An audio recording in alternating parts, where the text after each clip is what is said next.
Welcome everyone to the 50th episode of Owning Her Health.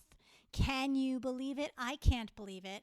In fact, when I took off a little hiatus for about a year last year and I was going to come back, I said to myself, you know what, we're going to do this every week. We're not going to do this every other week. We're going to do it every week. We're going to come back and be stronger than before and include the whole picture of owning her health, which was going to expand on not only the realms of the psyche and the energetics that I had in seasons 1 and 2, but I really wanted to bring in like my 5 realms of being model that I used clinically for so many years, which was the physical a little bit more, the mental, the psychosocial as I had, the energetics as I had, but then there was this other aspect of dharma or purpose, and I really wanted to bring that in. That's what I expanded upon in terms of the work you do here on this earth, and so coming around now to the big 5-0, I thought,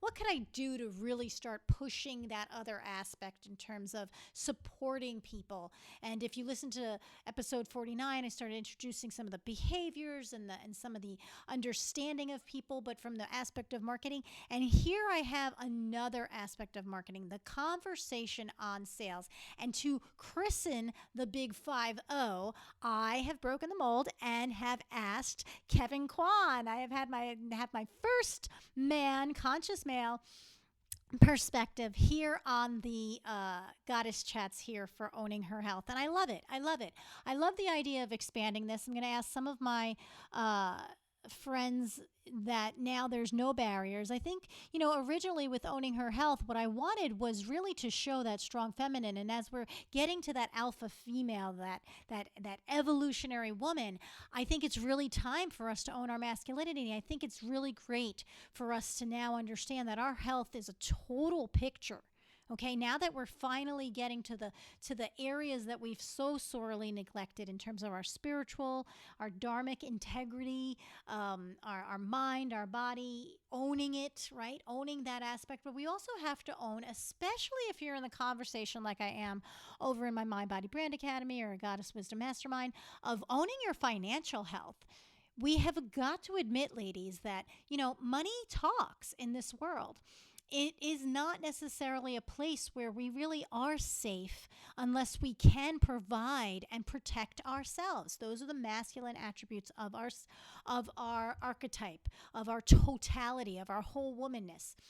And those aspects are very, very undermined if you don't have the 3D physical manifestation of money in this world. We've got to realize that.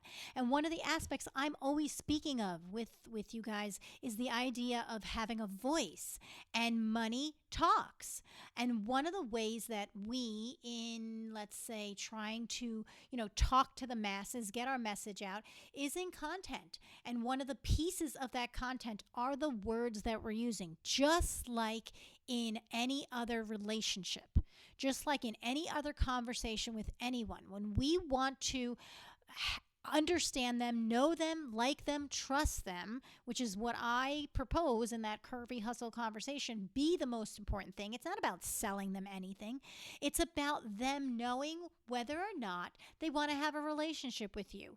And you, as I mentioned on episode 49, knowing whether or not that person's going to be the best person to have a relationship with. So I have Kevin Kwan on here, who is the owner of Bright Dot Marketing.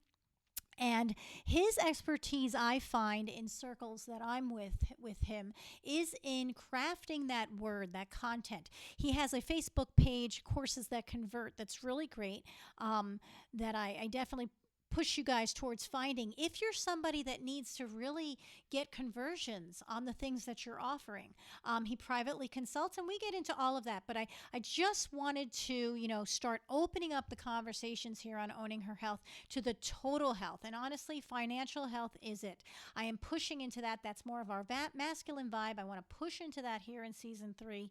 I'm going to bring in, of course, the strong women that take hold of that masculine vibe, but yes, the masculine formed people in my life who I admire in some of these conversations as well. So, as I always say, buckle up, gear up, download this episode for the next installment of Owning Her Health right now.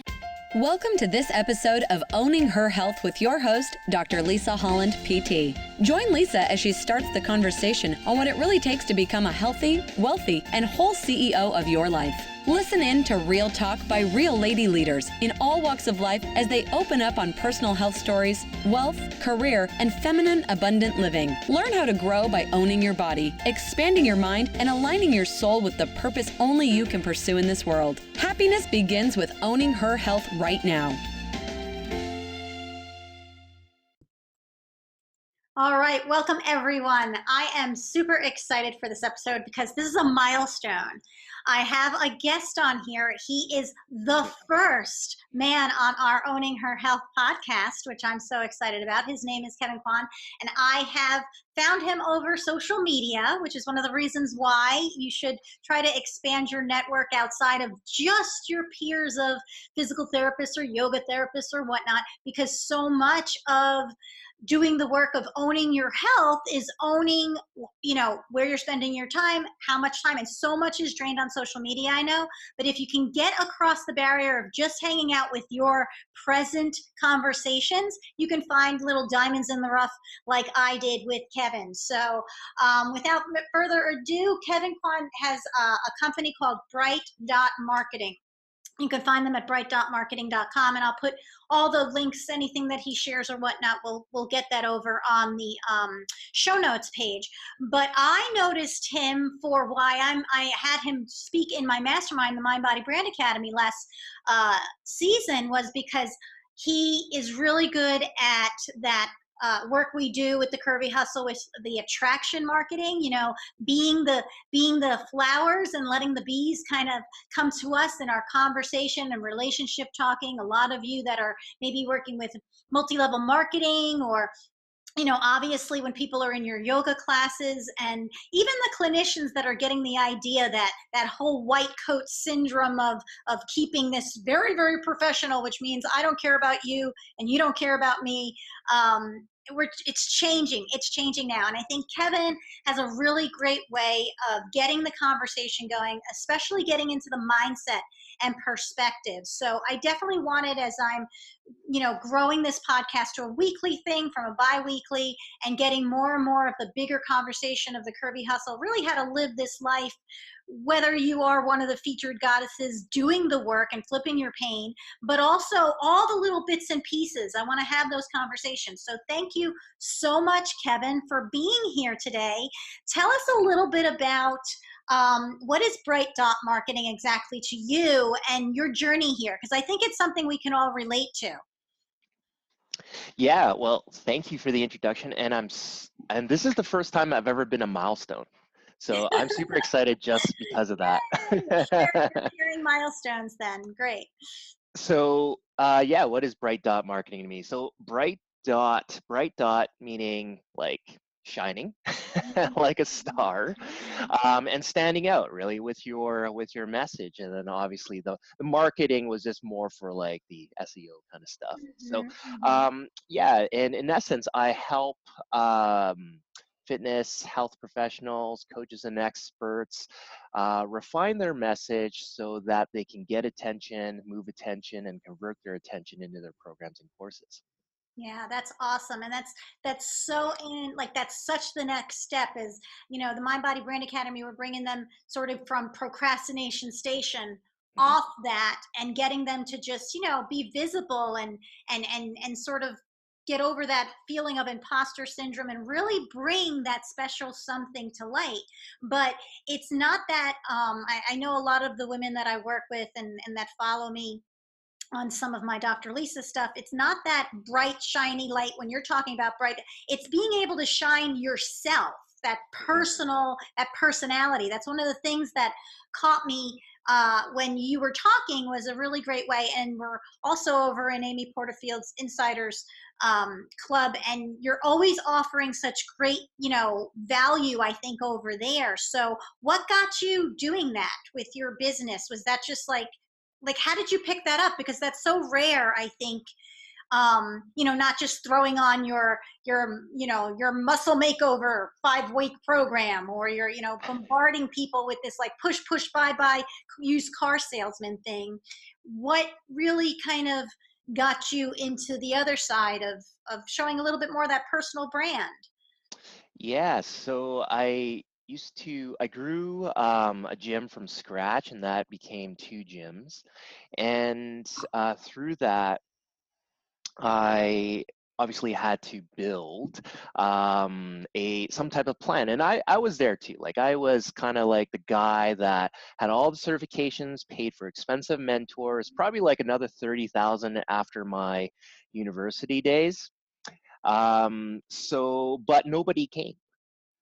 Like, I made money, but it was like more so from referrals, and it's just like, okay, then in the back of your head, you're like, okay, well, what if these referrals kind of like dry up? And then, eventually we had a recession and it did dry up. So right then and there was like, okay, well, I guess it's hustle time, because I have payroll to make and bills to pay before the landlord kicks us out.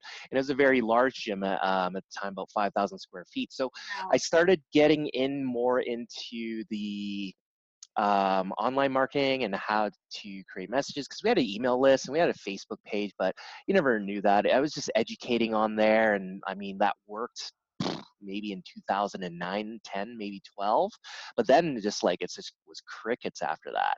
So I had to kind of start figuring this out, and then, like, why are some people saying they're winning online and some people are not? And that kind of led me to email marketing and social media marketing. And then drilling further into that was understanding how to craft a message where people understand it enough, like the 99% of the population who aren't spending $30,000 to educate themselves on hormones and joint angles.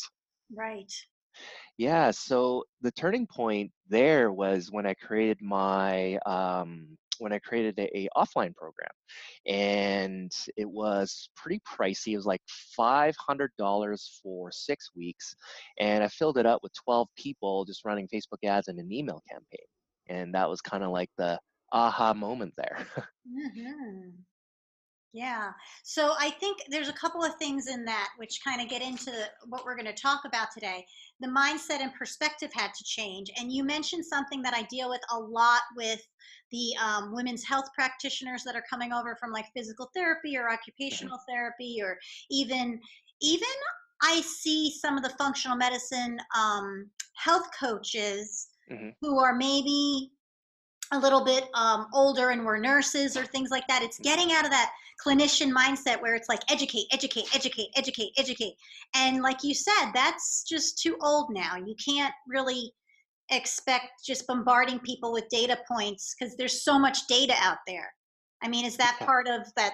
When you're yeah. saying mindset, what's some of that, those kind of things, like you're consulting with people, like how do you get people off of that? Because number one, what I was telling you offline the other day was, I when you have a licensed healthcare provider, licensure certification, you feel like, oh my god, somebody's going to sue me if I don't give them this like whole story, or if I don't have like this big um, you know, medical disclaimer on everything I'm saying and whatever, but it can make it really robotic. So, like, Mhm. how are you helping people shift that a little bit? Is there like a different perspective on sort of the sales part, or, um, Yeah, absolutely, and 100% with the fear of saying the wrong things and getting sued, or the fear of just potentially getting sued. Like, first off, I just want to say, preface this was like, you definitely do have to know your boundaries, mhm, and you got to stay within your lane. Like me, as a nutritionist and strength coach, I never diagnose, right? Or I never make a hard claim that this is going to cure your disease. So first off, we all got to know that. Now, if you own your craft, okay, you know what you know. And if you and more importantly, if you don't know it, you got to refer out, and be honest with that. So this leads into, after you know your own professions, boundaries, and all that, you got to really reset what you think sales and marketing is. Mm. And even though it's 2019 right now, that we're recording this podcast show, a lot of people still think sales is just about being pushy. It's using these, buy now pressure tactics that we're all used to seeing that was invented in the 70s or so. And that is like far from the truth. With the advent of the internet, people are more educated in what they need to know or whatever they want to know. So these tactics don't work compared to a time when information was not available. The Right. problem now is that people get in their own way from making a decision. They're filled with indecision because they have information overload. And really, sales and marketing is a marriage together. And this is the reframe now. This is the reframe. So we can get into all, you're here to serve people and make an impact. You can't do it without customers, but let's go back further to that vision. You can't even get anybody through the door if you can't get people out of their own way. And that's what sales is. It's helping people get out of their own way by giving them crystal clear clarity so they can make the best decisions for themselves. Yeah. That is what sales is. And then even further before that, you need to get clear. So I feel Yeah. like in my academy, I'm trying to like get them clear. Like what do you even just want? Like that's like the hardest question sometimes for some of my clients. Like I'm like, they're like, wish me luck. I'm going to this thing where I'm going to talk about this and this stuff. And it's like, great. And it's like, well, what do you want out of this? And they're like, and Yep. that kind is, and that's your funnel. We were funneling before digital. It's just that, I think we've almost lost that. We're almost like, well, somebody told me I have to put a funnel, but like, do we actually understand like what you're saying? It's like, how do I understand? I'm just trying to get the person out of their own way. Mm-hmm. I don't think a lot of people understand that. Yeah, and you hit the nail on the head. I was actually about 2 steps ahead of you. You got to be clear on your own stuff, because if you're not clear, then it's going to reflect onto who you're trying to help get clear. So 100%, you got to get clear on your own stuff. Yeah. And so, sorry, was there a question in there? No, there wasn't. It was just kind of a statement. It's just like I'm just reinforcing like that's so true. I just don't. It's very. First of all, it's evolving. So I know, like you have your own business, and you understand that. I mean, this will evolve. I think there's a level of at least in some of the people I work with. I don't want to do the wrong thing, or like they're saying something that has to be like in stone for the rest of their lives. It's a constant evolution, and you'll see that in your marketing. Like I'm sure that we were talking about like what is sales, but like now give us the definition of like marketing. So what's the difference? So if getting out of your own way is, or getting at them out of their way, and before that even getting out of your own way to get there, to get in front of them, what exactly is the difference when we say now marketing? Because I think people think it's all the same thing. Yeah. So really, yeah, sales is helping people get out of their own way. And marketing is making people aware with influence. So because if they don't even know you're there. If they don't even know you're there, yeah, so that's the influence part.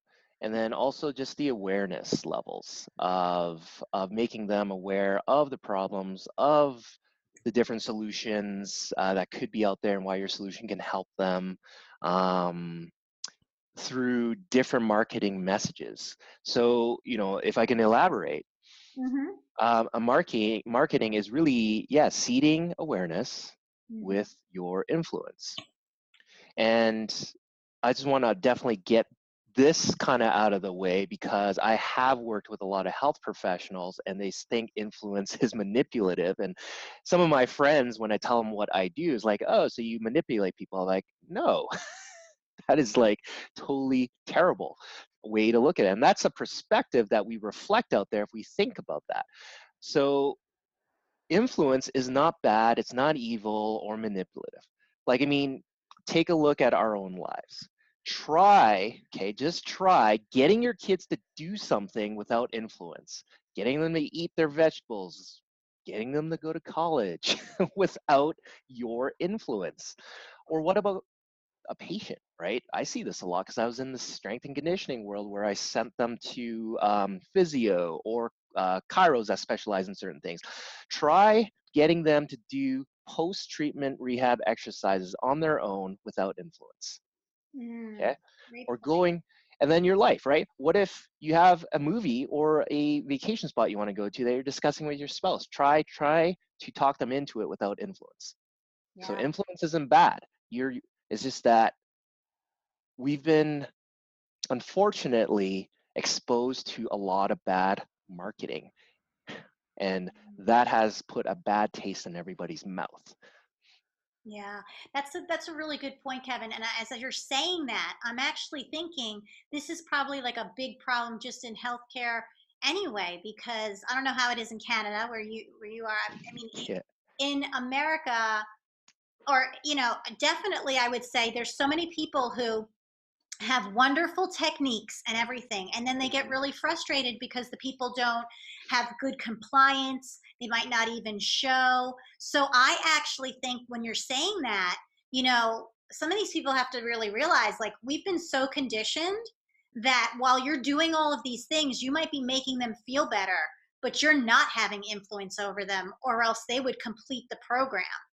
yeah, yeah. You have influence on them only for this small window of time. Mm-hmm. Mm-hmm. Yep. So if we reframe that, is like influence is really a pull. You're pulling people towards you. That's what really influence is, not push.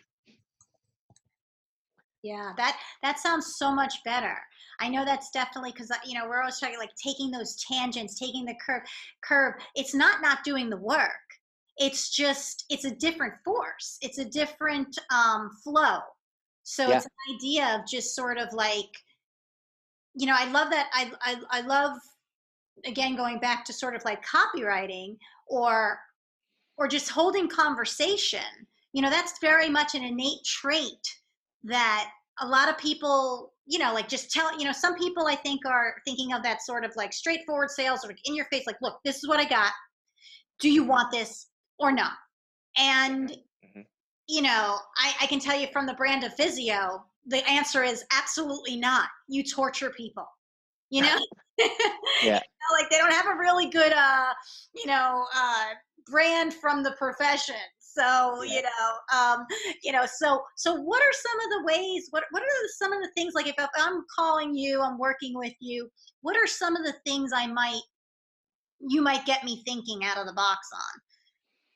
Yeah, so coming from like especially like your audience, like something like physio is a very it's very complex education, that they go through. Like in Canada here, you got to do 4 years of undergrad, then you got to do 4 years of a specialty school. I'm not sure if it's the same in the States. So that's a lot of schooling that you've been trained in to think academically. So, now, and this doesn't go for that, right? You mentioned functional medicine practitioners. It's the same thing. You learn a ton of hormones, how the body works in a complex way. Now I help take complex topics or what you want to convey and making it into everyday real people language. So really, if you want influence, if you want to give people clarity, you have to meet people where they're at, and which is your clients, right?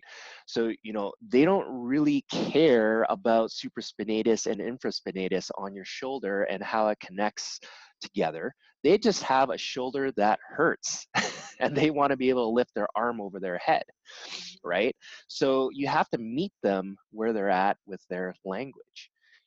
And the way that I show them is just understanding these like 5 different levels of customer awareness. All Hmm. right. And that's how you understand where you need to meet them. And at any point in time, your clients are going to be anywhere on these 5 different levels. So you want me to go over them? Yeah, quickly kind of give. I don't want the. I don't. I want them to. You don't have to get into the meat or the juice of it or whatever. But yes, I think that's a really important conversation because you actually helped us out. You had a master class on it, and I know that was one of the favorite things in our vault now. Yeah, sure. So I'll just quickly go over it here just so that people understand. So you got 5 levels, and certain people have different knowledge around these areas or awareness. So at the bottom level is just you have people that are what we call desire aware. All they know is that they have a pain, and that pain could be, let's say, when they walk. That's all they know, but they want to improve their situation. So to talk to these people, you got to let these people, oh, you have pain in your pain when you walk is because your hips are rotated, right? So now they know they have a problem. So now you got to let them know all the problems that the hip rotation is going to be causing. And then they're going to be looking for a solution because we're on the internet age, Googling, talking to people. So Right. this is what we call solution aware. So now your job is to say why your solution can help them put their pelvis back into alignment, right? By doing this, and you use this method. So now I'm solution aware. Okay, so now that goes up to, okay, well, it's physical therapy that I need and it's, I don't know, a mixture of needling and joint manipulation or something, right? Now I'm product aware. So I know what I need, and I've stopped looking for massage or, I don't know, dance and yoga. And then finally, the you aware part is like, I just want to know how much and how much does my insurance cover? So those are the 5 levels in a Yeah. sense. And as you're saying that again, I'm just like, oh my God, I wish you could go just talk to the American Physical Therapy Association because there's so many levels on that where Hmm. they would be so confused. Because, like, for example, when you're like, oh, so now stop looking for the massage therapist, well, that would be great if there weren't a whole chunk of physical therapists that look like massage therapists. And Yeah. then there's a whole chunk of physical therapists that look like CrossFitters. And then there's a whole nother. Mhm. So that's a whole nother story. I want to ask, and I'm really curious what you think about. I find there's two audiences. There's this audience that's very much like what you're saying. They have to take them through and really understand and talk to them the way they are and who they are in the whole process. And then and they have a hard time because they have all these big words and these big concepts, and they really honestly think people care as much as they do about like how they're getting to feel better. Mhm. But there's this other side. I work a lot with yoga therapists and the emerging yoga therapy conversation and getting that into more of a business and things like that. They, on the other hand, are almost um, so not, like maybe because they're working through like a very biopsychosocial, meeting everybody so individual. I Mhm. find it's almost like it's hard for them to sort of want a package or label or Mhm. niche. They're kind of like just right now we've gotten as far as like, well, I'm yoga therapy as opposed to yoga. How would you suggest, or have you worked with anyone who's like maybe more in like the yoga world or whatever, that because there's a whole bunch of yoga therapists there who are not literally pushing the mat. They're not really Mhm. pushing the mat work. They're pushing now this new emergence of really being able to really work on a biopsychosocial level, maybe even spiritual Okay, level got with it. somebody, life coaching almost, right? Behavioral change through the process of yoga, but it's a very mind body. They really almost, some of them are feel bad to even ask. Like that's a whole nother mindset question. But I don't know if you understand what I'm saying, but they're almost like they don't think they know. They never want to take the claim of any authority. They never want to feel like they're maybe manipulating is some of that conversation, but they're almost having a hard time, I think, really, other than the yoga conversation, differentiating themselves in the healthcare conversation. They're almost like really stuck in between. I mean, I don't know if you have any yoga therapists or if yoga therapy is a thing up in Canada, but if you have somebody between two paradigms here, Mhm. Okay. how would you suggest they sort of, I don't know, I guess, get clarity when it's an emerging thing? They're Yeah. finding it almost. Yeah. So do you mean like how do you get clarity when you have an idea that's so new? I guess that's part of the conversation, and also where there's so many bad paradigms. You know what I mean? There's so much that's already out there as yoga.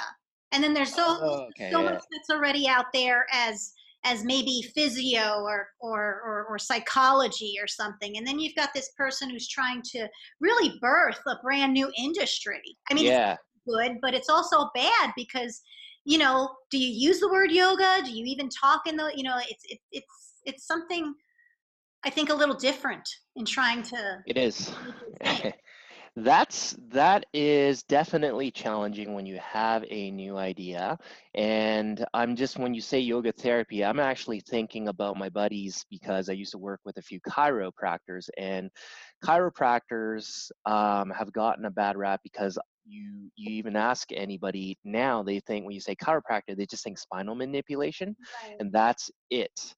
So now I'm thinking back to this yoga therapy thing where there's, a different approach to it, but it's such a new concept. It's kind of like the same thing. Now, when you're launching a new product, that's pretty much like hitting a new market. Um, so, good thing is that it's a new market. Bad thing is that people don't exactly understand that name yet and what it does. So if you say yoga therapy, and like my mind or your customer's mind is going to go to immediately to the thing that's closest to whatever you just said. So yoga therapy, yoga. Okay, so I just think stretching. Therapy must be something about healing, right? So how do you marriage these brand new ideas? Well, you got to go outcome based. Mm, So it's more about if you want to get somebody's attention and then educate them, like get them to read further and hit the click more, see more button on your social post, is you start with the outcome. What can this do to you, do for your audience, right? So you get the buy-in with the outcome before you mention the name, and you just continually hammer that so that they get it, because not everybody's going to get it the first time because it's so new. So that's number one. Number two is metaphors and analogies. What is this new idea? What is it like? Okay, what is it close to? Start referring back to things that are like that, so a person's brain can make the link. And when somebody makes the link, they don't question, so they can continue reading on your sentence when they're instead of wondering what you said last sentence. right. Right. Yeah. Very good. And when you say that, you're demonstrating. I mean, there's an art to this, but there's also a science. And would you Yeah. say that's really kind of where you kind of can really come in there is Yeah. to really get that science down pat? Yeah, the science is like the proven structures and the flows and how things are written. The art comes from how, like, what you're putting in there. So like the how do you present it, or and even the testing, right? The art comes from, okay, well, this didn't work, let's try this angle. Right. Right. And gosh forbid it didn't work the first time. It's not, you know what I mean? I think that's a big thing that people like, and they get so overwhelmed. And so, why I like to get people connected with people that I see kind of know their stuff, because you can go spend way too much money on the wrong things. You could also not be ready for certain people, to really be taking advantage of it and stuff like that. And really is a brave new world out there. I'm always feeling like behind, and I got into this, 4 years ago or so, looking Mhm. into this. So I could just imagine emerging right now.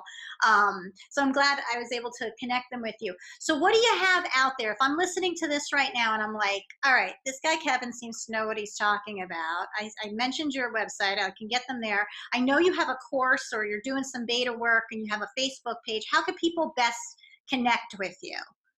Yeah, so people can best connect with me in my group, the course Sales Conversion Blueprint. I'm really active there and on my personal profile. And if you join that group, I also got a freebie 40-minute how to write Facebook posts that connects and engages for you.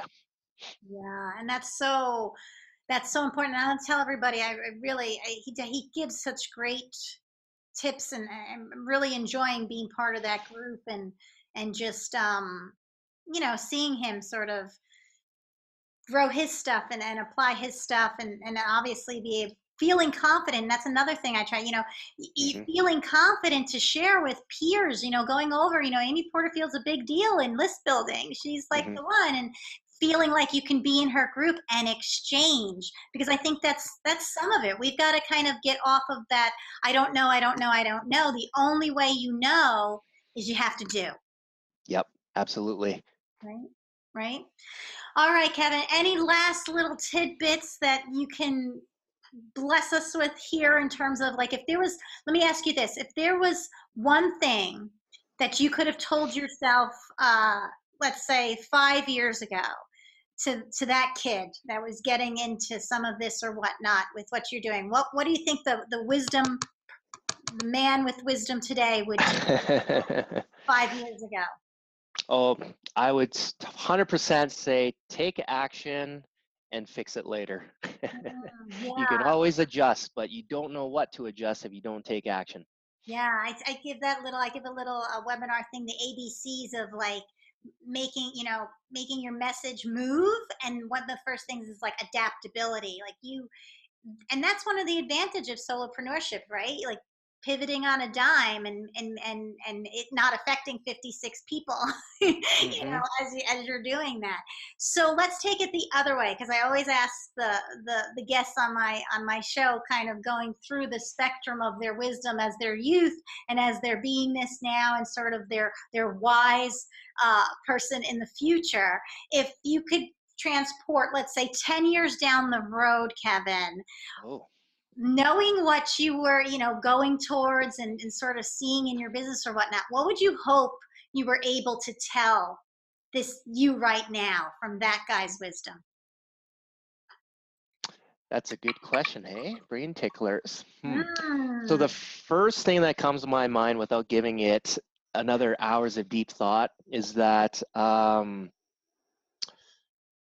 out what the right actions are and continue doing them even when it's not working. That's a good one. So I won't get into our next podcast right here, but when you're saying that, so you're kind of saying, like, don't give up. Yeah, don't give up. Don't give up for sure, but figure out what direction that you're going. Figure out the steps to get to that direction and keep doing, right? Because if you're walking somewhere, so you have a destination to go to, that's the right direction, and suddenly you fumble, you trip over a rock, like, are you going to stop? But that's the direction you got to keep going, right? You're not going to stop and be like, oh, I'm going to look for another path that, is maybe doesn't have any rocks and branches or something that I can trip over. Yeah, there's that balance, that constant balance between the how much effort and the return on the investment, I guess, and understanding that there's going to be work. There's going to be work here. Like, yes, there's a 4-hour work week, but it's pretty focused on a lot of other work. Yes. Paradox. Exactly, Kevin. Well, thank you so much for being on Owning Her Health. Thank you for christening us with the masculine vibe here in terms of doing the curvy hustle, because that's really important for me now. I think we've gotten the conversation enough to realize this is gender neutrality. This is a matter of, really kind of coming and showing, but also, yeah, you're right. We don't have to do all the push. Yes, that can work. But yes, that is somewhat manipulative. And yes, it gets in people's head and it does force things. There is another way. And I thank you very much for being here today and showing us it. So I will get everything that Kevin has on the show notes. And thank you so much. Thank you. Thank you. See ya.